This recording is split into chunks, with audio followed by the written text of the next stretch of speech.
Hey guys, today we're going to show you an overlock machine with the second type of elastic feeding device. Okay, the first type is just a standard setup. You get a foot, which has an adjustable elastic tube, depending on whatever size that you need. That's the first one. It has a little adjuster spring on the front side so you can control how much is actually tensioning. This is the second level. Okay, this is a elastic feeding device. Okay, so what this does is the speed that the machine pulls the fabric and sews, and the speed on this one is what allows it how much stretch that you're really going to get on the elastic. Okay, the end result, you have this nice sheared type of look. Okay, depending on how much you need it to shear, it's going to determine how much slower this is compared to the machine to give it a pull before it actually stitches through.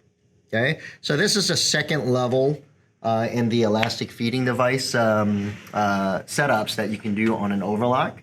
The third level is a fully automatic system. So let's say, for example, you have a bikini and you're trying to put the elastic around the leg holes. Okay, so it has to be a certain length. Okay, so what the machine will do is it will feed out X amount of length at X amount of pressure or tension, and then cut the elastic so you could finish all in one run instead of sewing off and you have this elastic that sticks off and then you got to come and cut and trim later.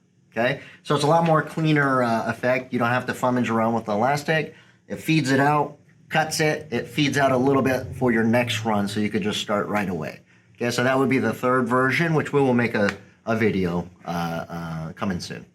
Okay, so just wanted to go over the basics on the elastic feeding device that will control the tensioning on a overlock machine.